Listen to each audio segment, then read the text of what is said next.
안녕하세요. 제가 이런 말도 안 되는 일을 겪게 될 거란 생각은 못 했습니다. 텔레비전에서 보다 보면 뉴스나 드라마에서도 불효소송이 어쩌고 해도 그게 제 일이 되기 전까지는 남일이라고 생각했거든요. 이 나이쯤 되면 신랑이랑 손잡고 하하호호 거리면서 손주들 재롱이나 보며 여유롭게 살 줄 알았는데 지금까지도 이렇게 바득바득 살아야 하는 현실이 야속합니다. 저는 젊은 날 초등학교만 겨우 졸업하고 실 공장에서 일을 했습니다. 제 밑으로 있는 남동생들을 학교를 보내려면 제가 일을 하지 않으면 안 되는 환경이었거든요. 그 시절만 하더라도 그런 경우가 허다하게 많아서 공장에는 또래 여자아이들이 한가득은 있었습니다. 그나마 저는 회사가 제법 큰 곳이라 기숙사가 있었고 나름대로 급여도 괜찮은 편에 속했었어요. 미선아, 너 결혼 안 하냐? 네? 제 코가 석자인데 누굴 만나 결혼을 해요. 그래도 제때 가야 남들처럼 사는 거야. 그러는 반장님이나 얼른 장가가요. 그러다 노총각 되지 말고. 애가 어려서 그러나 본데 결혼은 혼자 하는 거 아니야. 저보다 몇 살 위인 남편은 공장의 작업 반장으로 처음 만나게 되었고 내 나이 20에 결혼을 했습니다. 작은 월세방에서 어렵게 살림을 시작했고 남편은 곧 돈을 더 많이 벌어야 한다며 작은 실공장을 열었어요. 그런 와중에 저는 첫 아이를 임신하게 되었고 곧 두 아들을 낳게 되었습니다. 그 당시만 하더라도 아들이 최고다 하는 시절이라 시어머니도 저를 참 예뻐라 했습니다. 그렇다고 해서 모진 시집살이가 줄어든 것은 아니지만 장남인 신랑에 아들 둘을 낳았으니 대가 끊길 일은 없다며 좋아하셨죠. 그러다 몇 해가 지나고 아이들이 뛰어놀 나이가 되었을 무렵 저는 큰아들의 부주의로 팔이 남들보다 조금 불편하게 되었어요. 아들은 충격 때문인지 그 당시의 기억을 잃었고 저는 아들이 나쁜 기억을 잃는 게 차라리 다행이라 생각하며 그렇게 이겨냈죠. 회사가 잘 될 때도 있고 안 될 때도 있었지만 그래도 빚 없이 두 아들을 키워내고 잘 살았어요. 첫째는 아버지처럼 사업을 하고 싶다고 하면서 작은 자동차 부품 대리점을 하고 있었고 둘째는 공부를 잘해서 알만한 큰 회사에 들어갔습니다. 그리고 오래 만나던 각시가 있던 둘째가 먼저 장가를 가고 40이 다 된 나이에 첫째는 30살 여자와 결혼을 했습니다. 둘째는 타 지역에서 살고 있었고 첫째는 저희 집과 멀지 않은 곳에서 신혼집을 차렸어요. 어머님, 이거 저희 동네에 새로 생긴 빵집에서 사온 건데 한번 드셔보세요. 아이고, 나 팥빵 좋아한다고 산 거야? 우리 며느리는 어찌 이리 마음도 고울까? 어머님이 진석 씨 잘 키워주신 덕분이죠.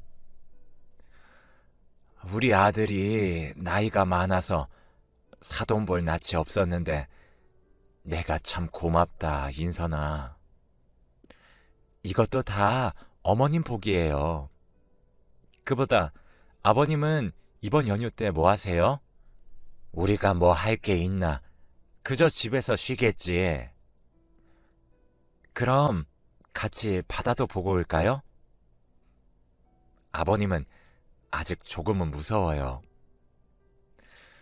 우리 남편은 인상이 다부진 경상도 남자라 말수가 별로 없었고 그런 모습이 큰 며느리가 보기엔 무섭게 보이기도 했던 것 같아요. 종종 저를 통해 남편과 이야기를 하는 모습을 보이곤 했었거든요. 그리고 결혼 후 얼마 지나지 않아 큰아들의 사업은 많이 기울게 되었고 이후 부부가 함께 어린이집을 운영해 보겠다고 이야기를 했습니다.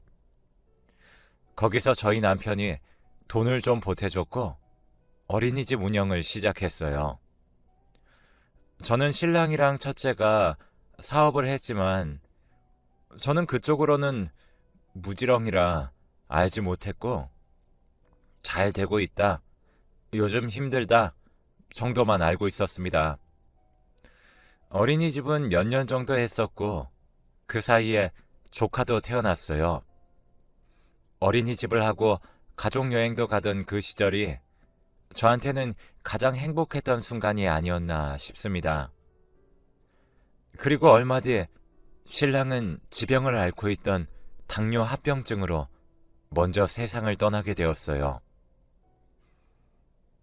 엄마, 너무 상심하지 마. 그래도 우리가 근처에 살고 있으니까 더 자주 찾아올게. 그럴 필요 없다. 나 혼자 괜찮으니 너희도 너희대로 잘 살아야지. 무슨 그런 섭섭한 말을. 우선 정리 좀 되면 모시러 올게요. 난 괜찮대도. 나 혼자 정말 괜찮아. 이 동네 아줌마들도 친하고. 저는 그 동네에서 30년을 넘게 살았기 때문에 주변의 슈퍼 총각, 미용실 아줌마, 그리고 같은 동네 주민들까지 곁에 많은 사람들이 있었습니다. 하지만 자식들이 보기엔 혼자 있는 제가 외로워 보이기라도 했던 건지 기어이 저에게 함께 살자고 이야기를 하고는 했어요. 둘째는 타 지역에 있다 보니 형에게 잘 부탁한다 이야기를 했고, 그래도 장남이라고 저를 모시고 살겠다며 첫째는 적극적이었습니다. 신랑이 떠나고 6개월 뒤 저는 아들의 집에 들어가서 살게 되었는데 매일같이 고기 반찬에 간단한 간식까지 챙겨주며 며느리가 아주 고생이 많았습니다.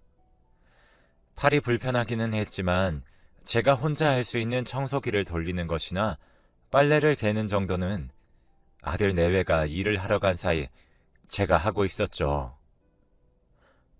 어머님, 이런 거 제가 한다고 안 하셔도 된다고 말씀드렸잖아요. 집에 혼자 있기 심심해서 그랬지. 일은 잘 다녀왔니? 네, 진석 씨는 좀 이따 애들 데려다주고 들어올 거예요.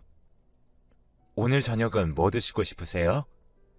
불고기랑 찌개용 고기 샀는데. 나는 그래도 국물이 좋지. 조금만 기다리세요. 된장국이라도 금방 끓여드릴게요. 내가 미안해서 어째. 저는 아들 내외에게 얹혀 사는 게 사실 미안해서 며느리에게 한 달에 50만 원씩 용돈도 챙겨주고 손주 녀석 장난감도 사주고 그랬어요. 저도 염치가 있으니 그냥 있기는 미안했거든요. 몇 달이 지나고 나서부터 아들 부부의 분위기가 조금씩 이상했습니다. 밥을 먹을 때도 말이 없고 큰아들은 밤늦게 술에 취해 들어오는 날이 많아졌고, 저는 걱정되는 마음에 며느리에게 이유를 물어봤습니다. 아들 녀석의 어린이집에 잘 되지 않아 금전적으로 힘들어서 밤에 대리운전도 하고 돈을 벌고 있었고, 힘들어서 술을 줄곧 마시는 것 같다는 말에 속이 상했습니다. 얼마 정도가 필요한지 물어보니 5천만 원 정도 지인들에게 빌린 게 있는데 그 돈이 해결이 늦어져서 전화도 오고 지인들이 어린이집에 찾아오기도 한다더군요. 저는 아들 녀석이 자존심이 상할 것 같아서 며느리에게 5천만 원을 주면서 그 돈을 갚으라고 했습니다. 며칠 뒤 아들은 평소와 같은 모습으로 돌아왔고 다시 다정한 모습으로 돌아왔어요. 진서가, 이제 나 원래 살던 대로 돌아가야겠다. 집을 너무 오래 비우는 것 같아. 엄마, 안 그래도 그 집 이야기하려고 했는데 그거 그냥 팔고 우리랑 같이 지내는 거 어때? 집을 왜 팔아? 어차피 엄마 우리랑 같이 살고 있고 빈집으로 두면 그냥 돈만 나가는데 아깝잖아. 이 동네는 아는 사람도 없고 너무 심심해서 오래 못 있겠어. 그럼 여기 근처 문화센터라도 가봐. 엄마 아니면 우리가 엄마 집 들어가서 살겠는데 애 학교 때문에 우리가 이사를 못 가. 주변의 친척들한테 물어봐도 아들이 엄마를 모시는 게 효심이 가득하다고 아들 말 따르라고 하길래 저는 결국 집도 팔고 아들 집으로 완전히 들어갔어요. 혼자 있는 시간이 적적하기는 했지만 아파트 주변을 산책하며 그렇게 지내고 있었고 종종 놀러오는 친척들을 만나는 게 유일한 낙이 되었습니다. 몇 년이 지나 아들은 둘이 나가서 이야기를 하자고 하더니 남편의 유산에 대한 이야기를 하더라고요. 남편이 죽고 나온 사망보험금은 차마 쓸 자신이 없어서 은행에 예금으로 묶어두었고 현금으로 있던 것들은 두 아들에게 나눠서 미리 증여를 해두었습니다. 엄마, 아버지 회사랑 재산들은 다 어떻게 해뒀어요? 그거 너희 다 나눠졌지. 회사는 그 전에 회사가 어렵다고 하던데 그런 건 잘 모르겠다. 아버지 사망보험금만 해도 2억쯤 되잖아. 갑자기 그건 왜? 아, 나 이번에 우리 이 집 정리하고 다른 사업을 생각하고 있어서. 아이고, 일을 꾸준히 해야지. 왜 자꾸 다른 데 손을 대? 어차피 어린이집은 와이프가 운영하던 거고 나는 운전만 했는데 뭐. 그래서 말인데 그 돈 나한테 투자 좀 해줘. 그건 안 되지. 그거 다 너한테 줘버리면 민철이는 어떻게 하고. 내가 벌어서 챙겨주면 되지. 장남이 잘 돼야 집안이 사는 건데. 분명 그 자리에서 딱 잘라 말을 했음에도 불구하고 집으로 돌아와서까지 큰아들은 물론이고 며느리까지 합세해서 저를 들들 볶기 시작했어요. 그런 와중에 집으로 웬 험한 사람들이 찾아와서는 큰아들을 찾기 시작했고 며느리는 흠칫 놀라며 저를 보고 방으로 숨으라고 했어요. 한참을 현관에서 시끄럽게 하던 남자들은 경찰에 신고를 받고 사라졌고 저는 놀란 가슴을 쓸어내리며 며느리에게 무슨 일이냐고 물었습니다. 저 사람들은 뭐야? 무슨 일이야? 그게 진석 씨가 사업한다고 사채를 좀 썼다나 봐요. 사채? 아이고, 뭐? 뭘 얼마나 어떻게 썼길래 집까지 찾아와? 3억 정도로 들었어요. 세상 무서운 줄 모르고 무슨. 애는 어디 있어? 아마 근처 찜질방에 숨어 있을 거예요. 죄송해요, 어머님. 저는 당장 아들에게 전화를 걸었고 아들이 작은 목소리로 전화를 받으며 제가 돈을 빌려주지 않아 어쩔 수 없었다고 했습니다. 그제야 크게 잘못된 걸 깨달았죠. 우선 급한 불부터 끄자는 생각으로 집을 판 돈으로 빚을 내어주었습니다. 아들 내외는 또 고맙다고 하며 상다리가 부러질 듯 저에게 밥을 줬지만 이제 더 이상 그런 밥도 먹고 싶지 않고 그저 예전의 집에 돌아가서 혼자 살고 싶었어요. 사람이 참 처음이 어려운 거라고 그 후로도 큰아들은 이런저런 돈을 가져갔고 이제 더 이상 저도 나눠줄 돈이 없을 지경에 다다랐어요. 야금야금 작게는 몇십만 원에서 크게는 몇천만 원까지 그렇게 몇 년을 돈을 뜯어갔고 아파서 병원에 다니려고 체크카드를 긁었는데 그 많은 돈이 없어졌어요. 남편 사망보험금을 한 통장으로 옮기고 병원비랑 생활비를 하려고 카드로 생활을 하고 있었는데 2억 남짓한 돈이 순식간에 어디로 사라진 걸까요? 은행에 가서 물어보니 누군가 출금을 했다고 해서 경찰에 신고를 해보니 큰아들 놈이 하다하다 남편 사망보험금에까지 손을 댄 것이었습니다. 평소 제가 비밀번호를 잘 외우지 못해 수첩에 적어두는 걸 보고 돈을 인출한 거죠. 경찰관도 당황을 하고 아들은 너무 급해서 그랬다며 그 자리에서 무릎을 꿇고 빌었죠. 제가 전생에 무슨 죄를 지어서 이렇게 자식에게 끌려다니나 싶었고 결국 다시 아들과 집으로 돌아갔습니다. 통장의 잔고를 확인한 큰아들은 태도가 180도 바뀌었어요. 큰아들은 차갑게 저를 밀쳐내고 며느리는 그래도 저에게 사근사근 이야기를 했습니다. 함께 산 지 몇 년 동안 크고 작게 돈 문제가 있기는 했었지만 이렇게 차가운 응대는 처음이었기에 저는 놀라고 말았어요. 너 이거 엄마한테 뭐 하는 짓이야? 이제 돈 다 가져다 썼다 이거야?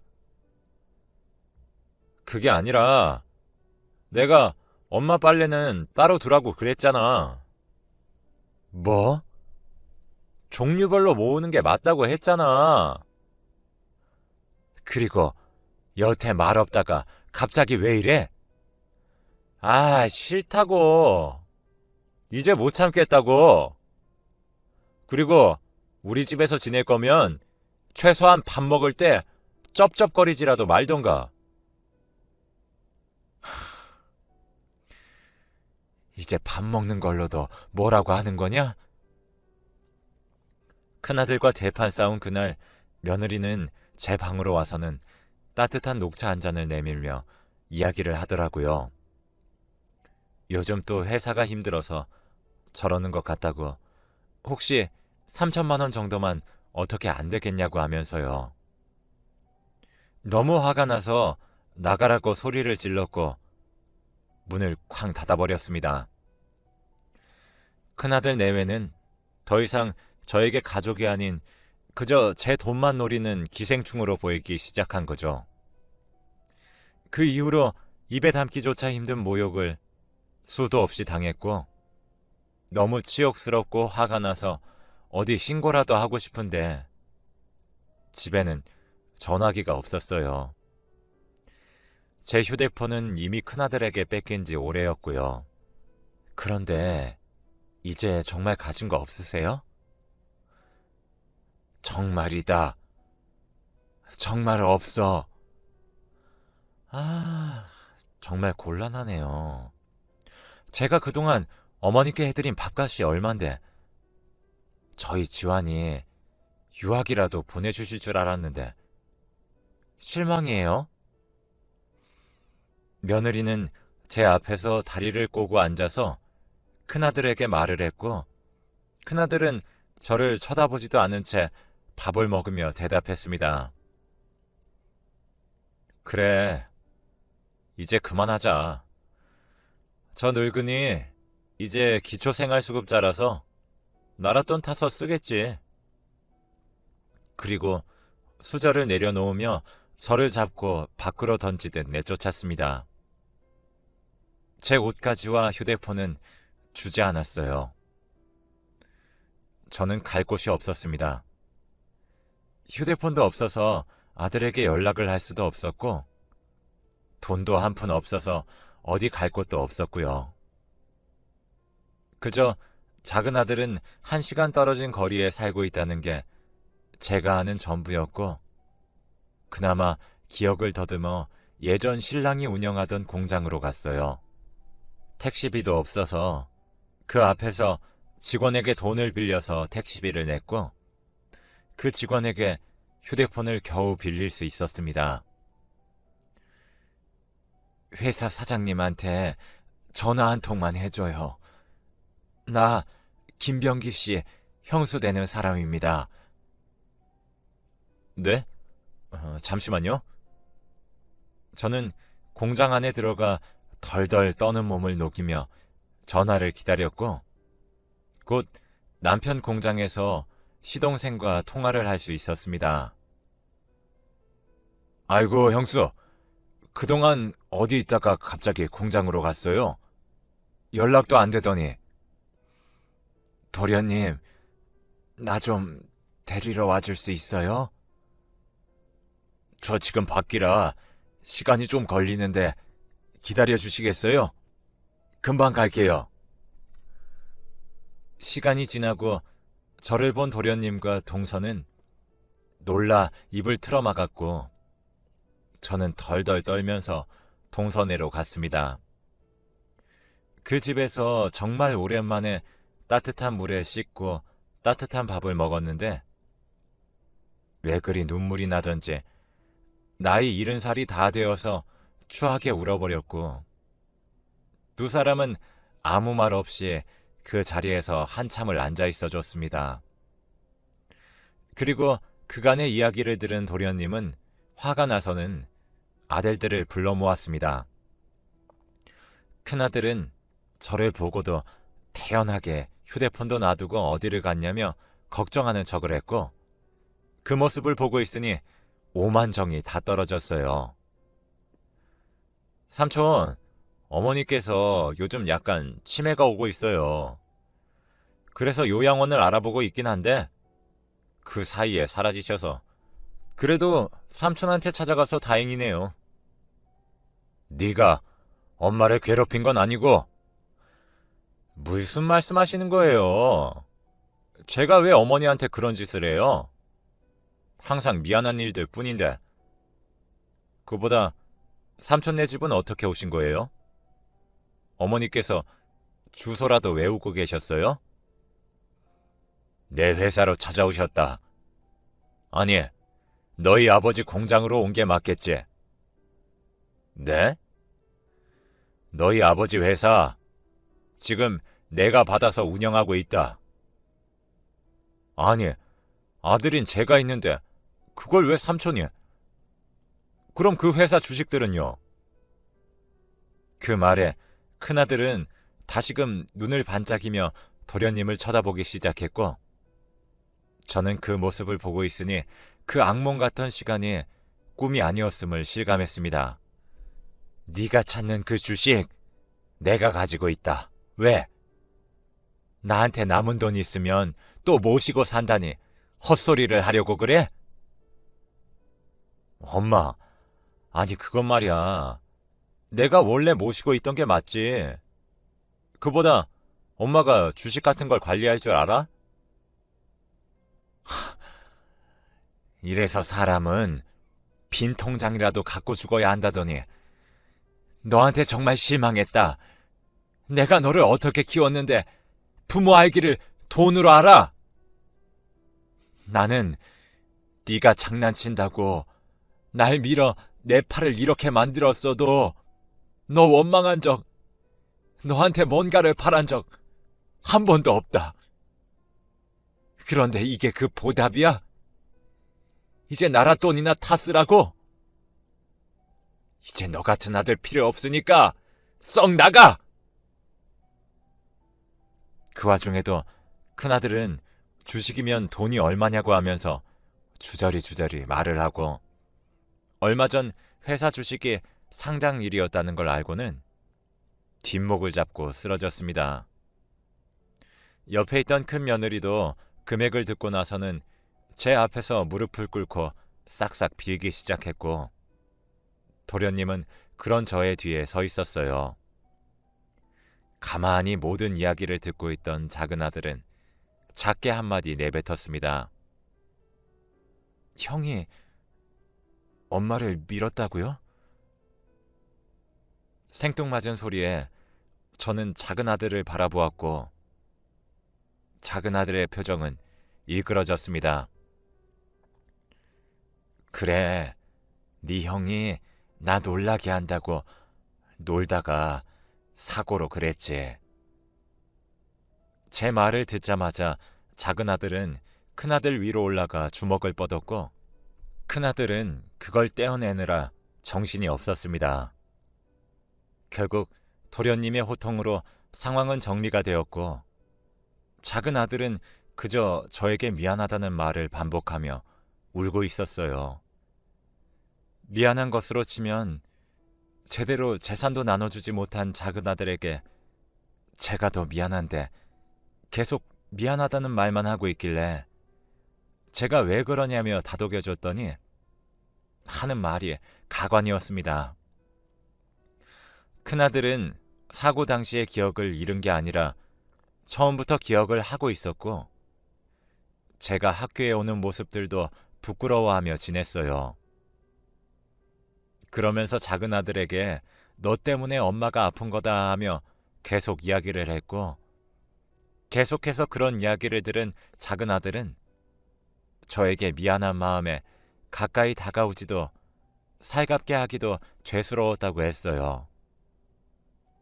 불행인지 다행인지 일을 하는 지역이 거리가 있어서 왕래가 잦지 않았고 그렇다 보니 더욱이 이야기를 할 시간이 많지 않았습니다.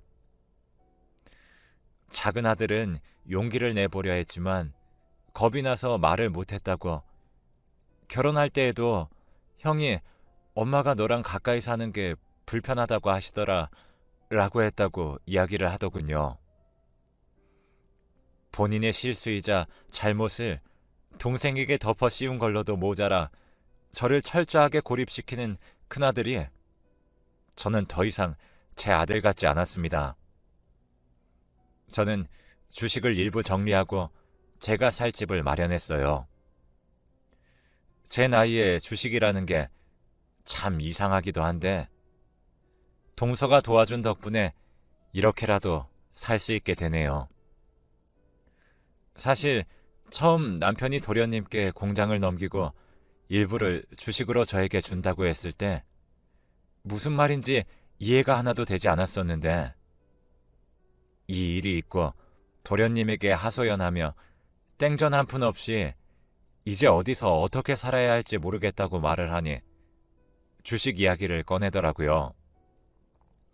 솔직히 큰아들 때문에 이제 가족도 믿지 못하겠지만 스스로 하는 방법을 배워뒀으니 혼자서 어떻게든 하면서 지낼 수 있을 거라 생각합니다.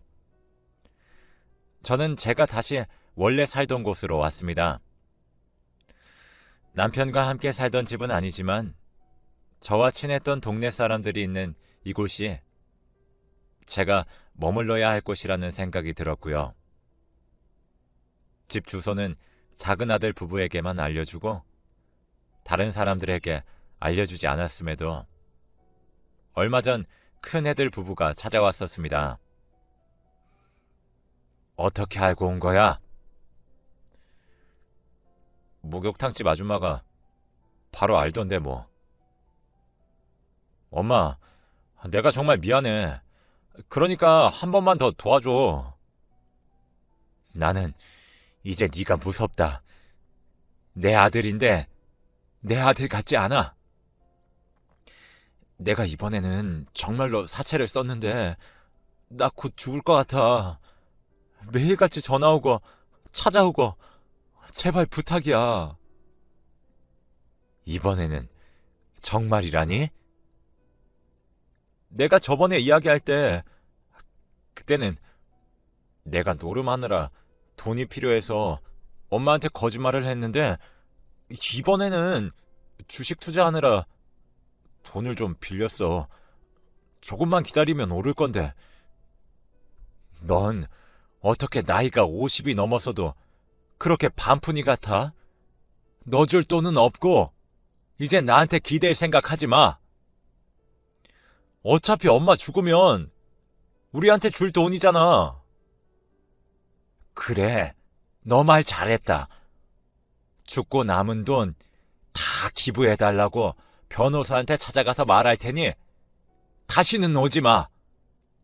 내가 죽으면 내 돈도 다 없어지는 거야. 알겠어?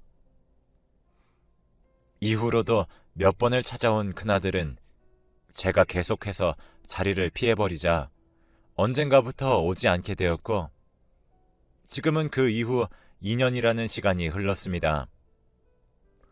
저는 저 나름대로 돈 때문에 작은 아들에게 미안했고, 작은 아들은 큰아들이 만든 오해 때문에 저를 어려워했기 때문에 천천히 친해질 시간이 필요했습니다. 그나마 다행인 건 작은 아들도 작은 며느리도 제가 밉지도 않은지 수시로 안부 전화가 오고 있어요. 자주는 아니지만 그래도 1년에 한 번씩은 여행이라도 다니고요. 미안한 마음에 아들 부부에게 얼마라도 챙겨주겠노라 이야기를 했더니 본인들은 차곡차곡 모아서 집도 한 칸 늘리고 차도 바꾸는 게 너무 즐겁고 보람차다고 합니다. 사람들이 미운 놈 떡 하나 더 준다고 하는데 그 말은 저희 집에서는 틀린 것 같다는 생각도 들어요. 솔직히 돈 때문에 큰아들이 저에게 해코지라도 할까봐 무서워서 몇 년이 지나면 실버타운으로 들어갈 예정이지만 그동안에는 동네 사람들이랑 즐거운 추억만 만들려고 합니다. 그리고 혹시 궁금해하실 재산은 작은 아들 주려고 땅을 좀 사뒀고 변호사 통해서 유산으로 남길 수 있게 준비를 해두었습니다. 큰아들 말처럼 요즘 기억도 깜빡깜빡해서 이렇게라도 남겨두지 않으면 나중에 제가 또 큰아들의 꼬임에 넘어갈 것 같아서 기억해둬야 합니다. 작은 방에 갇혀 요강으로 생활했던 순간을 치매가 와서 기억을 잃어도 잊지 않을 것입니다. 그리고 컴퓨터 선생님이 제 이야기를 써주셨어요. 선생님, 글 써주셔서 고맙습니다. 늙은 사람 이야기